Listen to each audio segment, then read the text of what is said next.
thanks for being here. I realize there's another talk going on in the other room, but you're here, so thanks. My name's Emma. I am doing the Google Summer of Code project. That is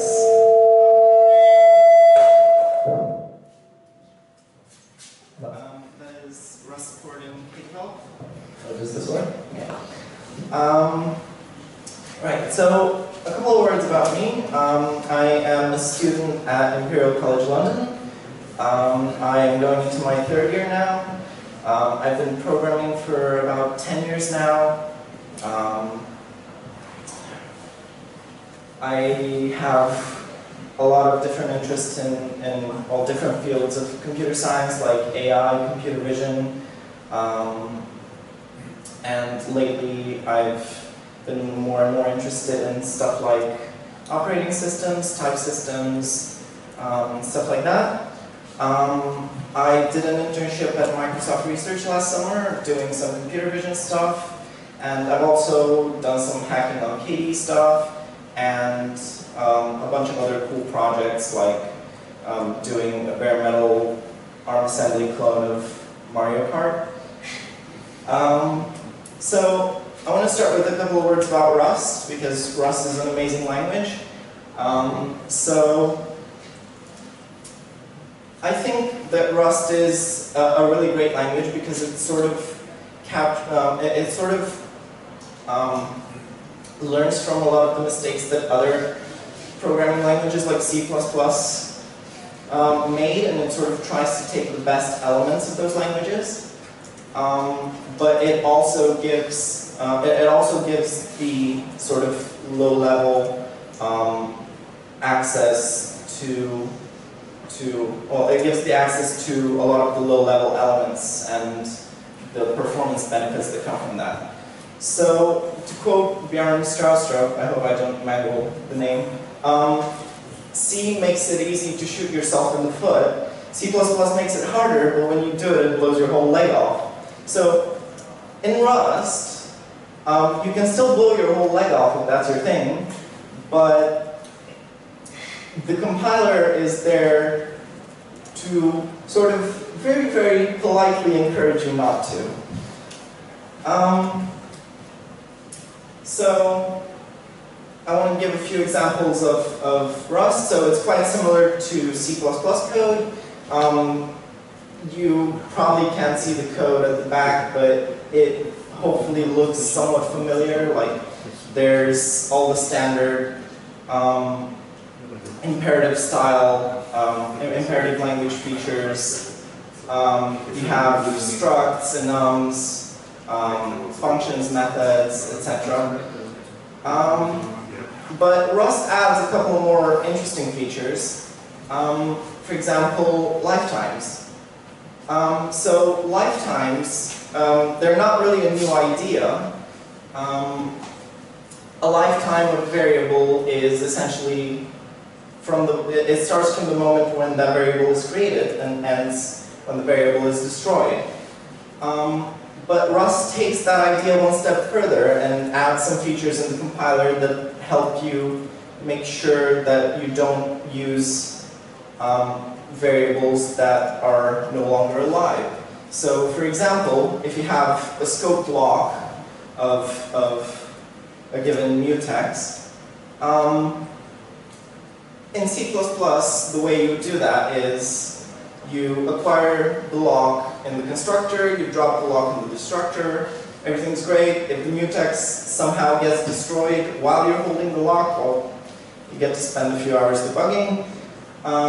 In Rust, that can't happen because any reference to a value must be tagged with a lifetime, and that lifetime basically allows the compiler to verify that that reference outlives, or the value that the reference points to outlives the reference itself.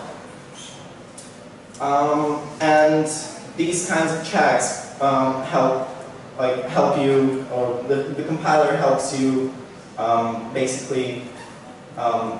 Well, it stops you from making a lot of errors that occur with dangling pointers and references in C and C++.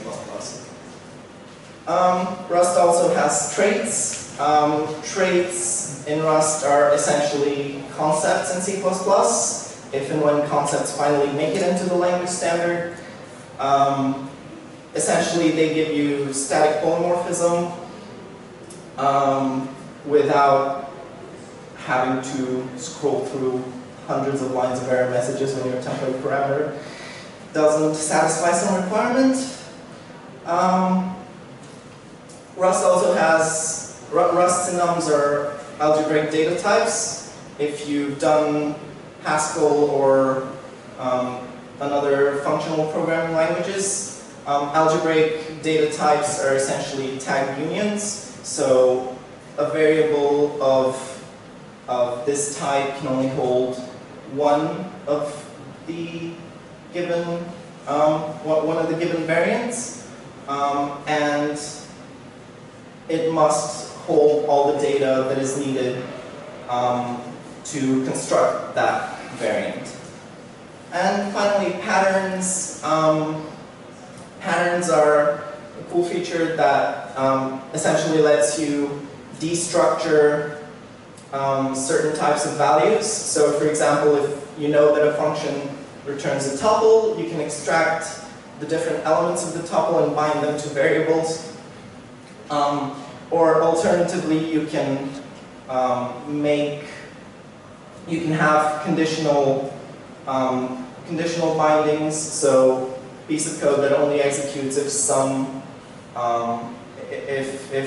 pattern matches. So for example, A is an optional type. It can either contain some value X or no value at all. So you can match on that pattern and say if it contains some variable, call it B, then do something else. And there's also the match statement, which is similar to this. The Rust type system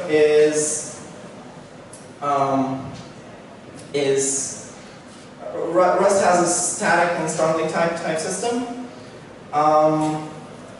It does allow for local type inference, meaning type inference within function bodies, which saves a lot of typing and a lot of repetitive typing in a lot of places.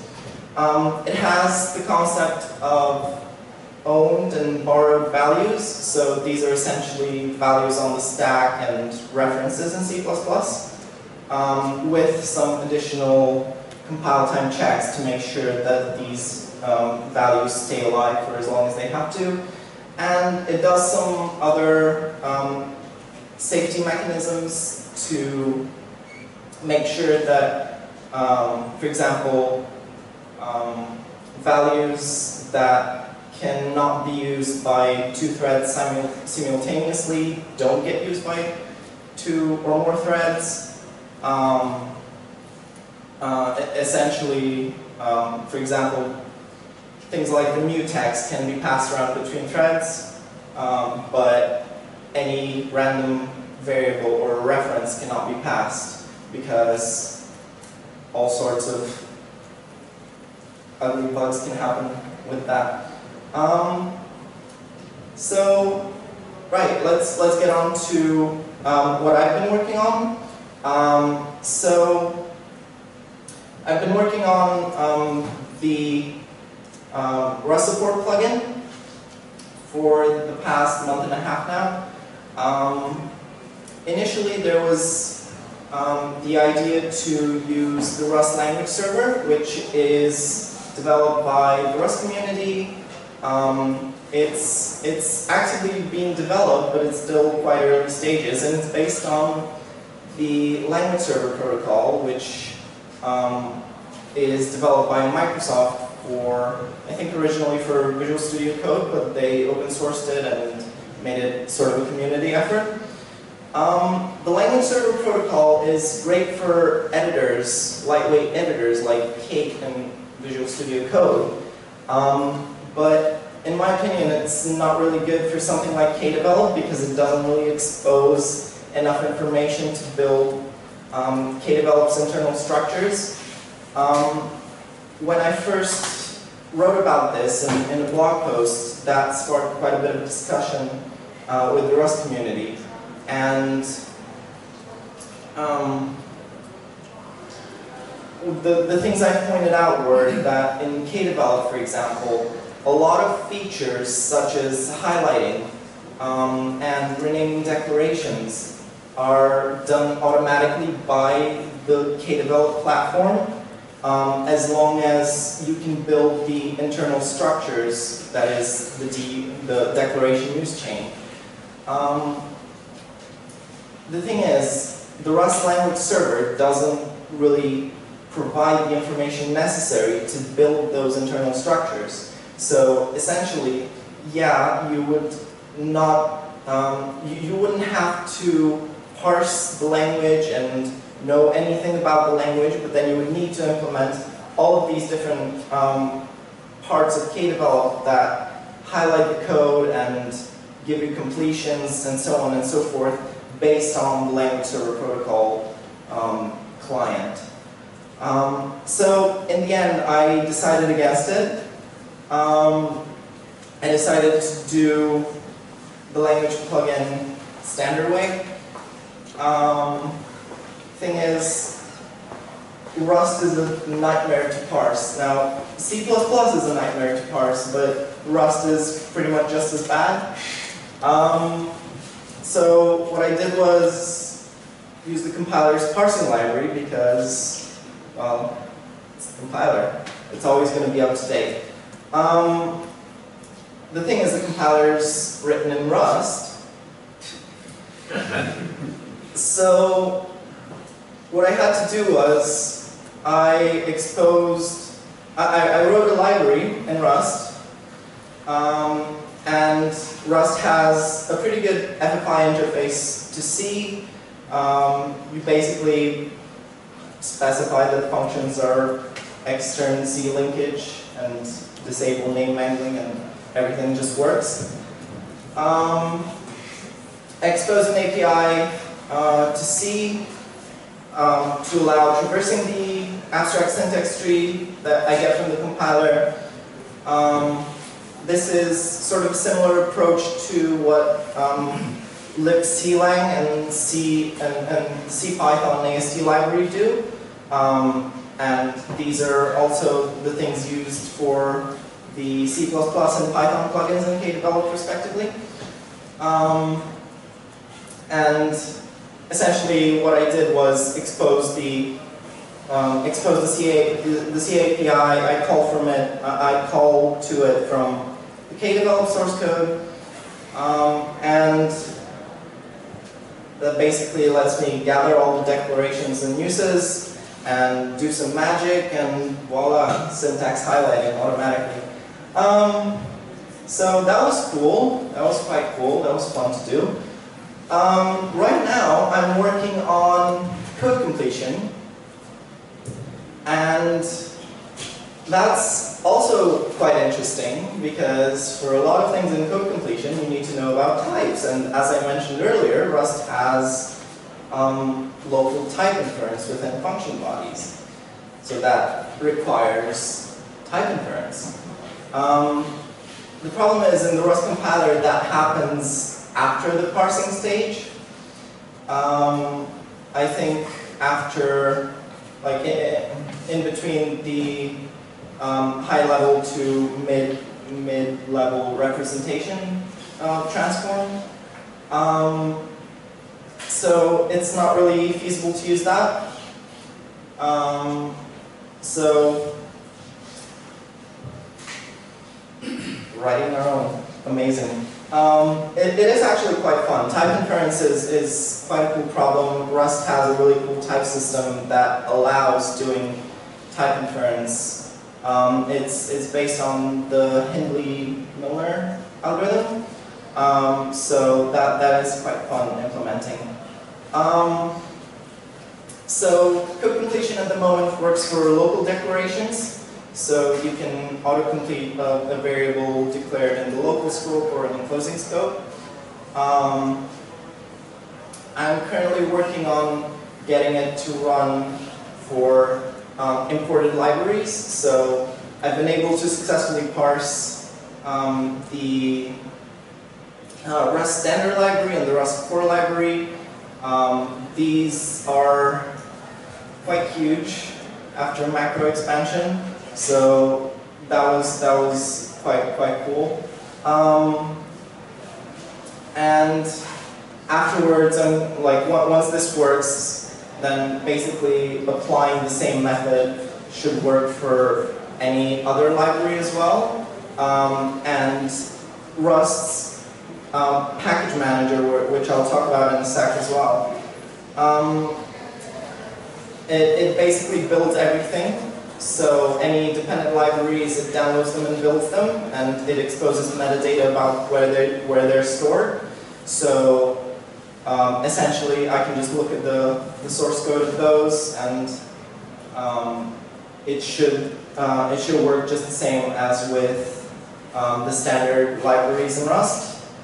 I'm also working on refactoring at the moment. Like I said, renaming declarations is one of the things that KDevelop provides out of the box once you have the declaration use chain. So that's done, that works.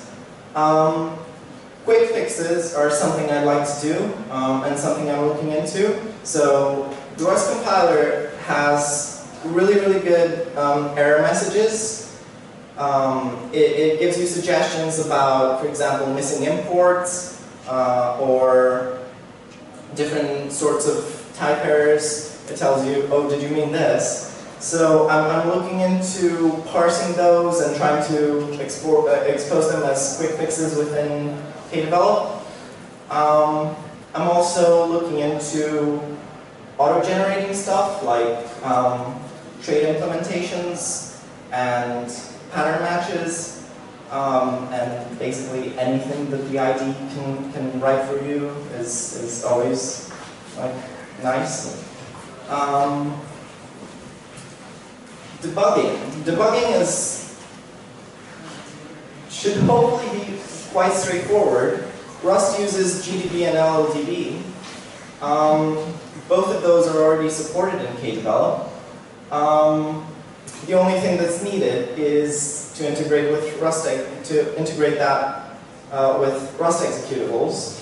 And I say this because as I've been debugging KDevelop, like I said, I wrote a Rust library as well. So any time that I've been debugging with GDB and the code crosses over into Rust code, there's no problem at all. The call stack is visible, all the variables, like all the locals and stuff like that are visible. It works perfectly well, so I'm hoping that the same should be just as easily applied in KDevelop as well. And finally, project management. So Cargo is great, as I said. It provides metadata for the different dependencies, like where they're located, what other things they depend on, etc., etc. And Rust projects in general have very consistent structures. So, for example, the default path for an executable, like the main file of an executable is src main, and respectively for a library is source lib. It has this very consistent structure, which of course can be overridden in Cargo, but the default structure is very nice, and it would allow very it would make it easy, basically, to parse everything and know where things are and stuff like that. So, to recap, Rust is an amazing language. You should definitely check it out. I've been blogging about all of my work, so you should follow me on my blog if you would like to follow my work. And the code of the Rust plugin is available online. It's in the KD repositories. So if you'd like to try it out, please do. It's a bit of a hassle to build at the moment, but I promise that'll improve in the next month or so. So yeah, all right. We have a couple of minutes for some questions, if anyone wants to.